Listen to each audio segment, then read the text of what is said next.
Okay, so why does the turn matter? And I realize I have to explain the historical part of it here. For me, making the turn is the way to see the power of race, and to some extent to sort of be able to get some analytic distance from the concept. If you take it that race is a state of people, an identity, a birthright,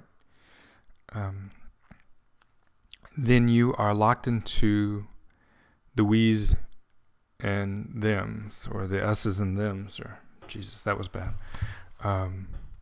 You'll see yourself as one of this group. You'll see the others as one of their group.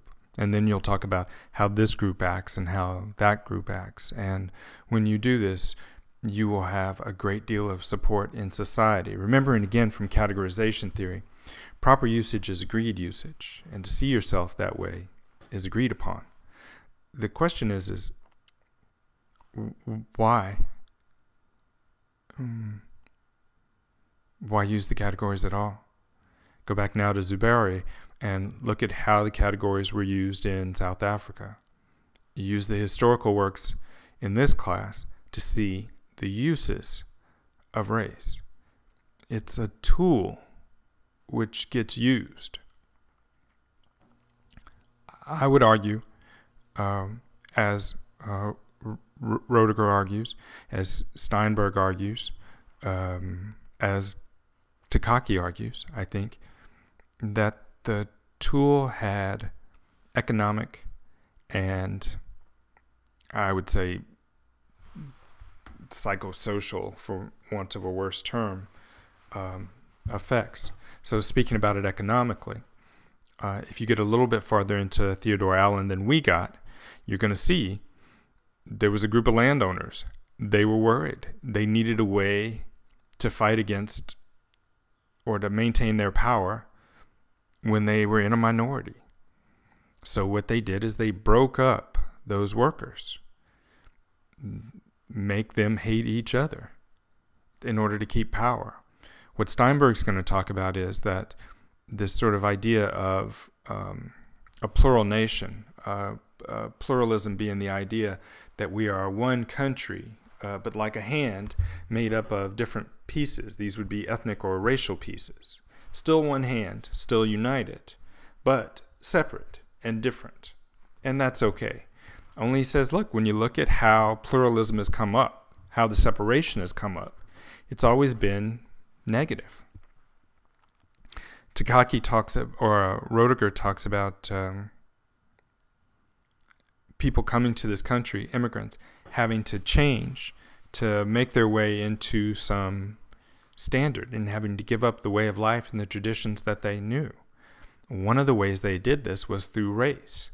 So he talks about the emotion behind the rioting of working class Irish immigrants against African Americans, mostly I think in Northeast, maybe also Midwest cities.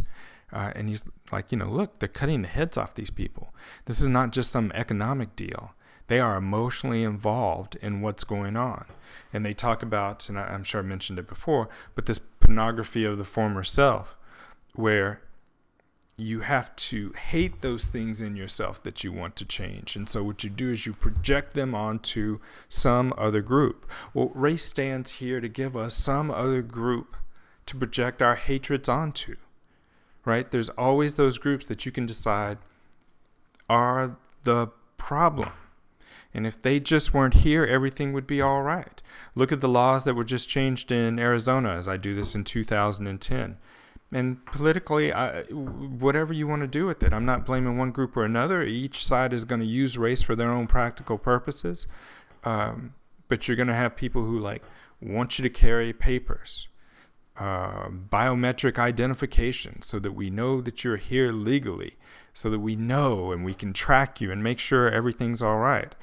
If you go back, or you just read Zuberi, he's going to reference the same activity in South Africa during the apartheid era, where they were so worried about this group because the source of crime and sickness, our poverty, our taxation, everything we hate really comes out of this group. The ability to project your own problems, your own failings, your own insecurities onto somebody else is a beautiful thing. When the relationship breaks up, it's like, oh, well, he just wasn't mature, or she just doesn't know who to project it onto them in order to make yourself feel better.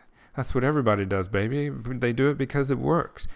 Race gives us another group that we can decide is wrong about everything. It's really white people's fault. It is. I'm a sociologist. I think I can say that. Whoever you need to project it onto. Now, when you say it's white people's fault, do you mean both those poor whites that have less than you have? Less in education, less in money? Hell, less opportunity from where they're at. Do you include them along with those that have a great deal of power? Is it the case that the rich African Americans and Latinos and Asians that have always been in this country have always been discriminated against also by those poor whites? Are those antagonistic groups? Are poor blacks and poor whites and poor Asians and poor Latinos in different groups? Well, if you ask them, yeah. And they will be able to see the other as the cause of their problems. As long as they're seeing a racial world where they can blame it on a different race, where they can project their issues onto another race, they'll never go after power. That's the beauty of race.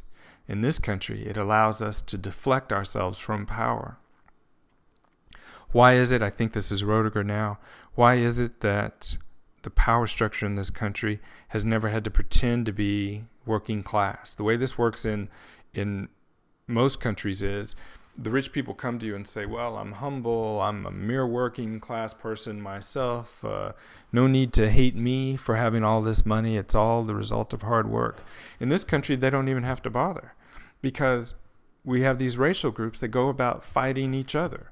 The reason to look at the history in this class is to see how race is used to break people whose economic interests are actually quite well aligned, but who will never come together because they see themselves as racially and culturally different. Culturally different, though they lived in the same place for hundreds and hundreds of years. There are people in California, say it with me, California, and as I stand here, people in, my hand to God, San Jose, complaining that there's too many Mexicans here. They're in San Jose complaining. Do you understand what I'm saying? As long as we see the world in those categories, as long as we're busy with those problems, and I won't bring up how people are blaming gays and straights and the Tea Party or whatever, you don't look at power. You don't look at resources. You don't see these people as people that you should be fighting with instead of against. You don't see these as your brothers and sisters. Race is extremely useful for maintaining the status quo.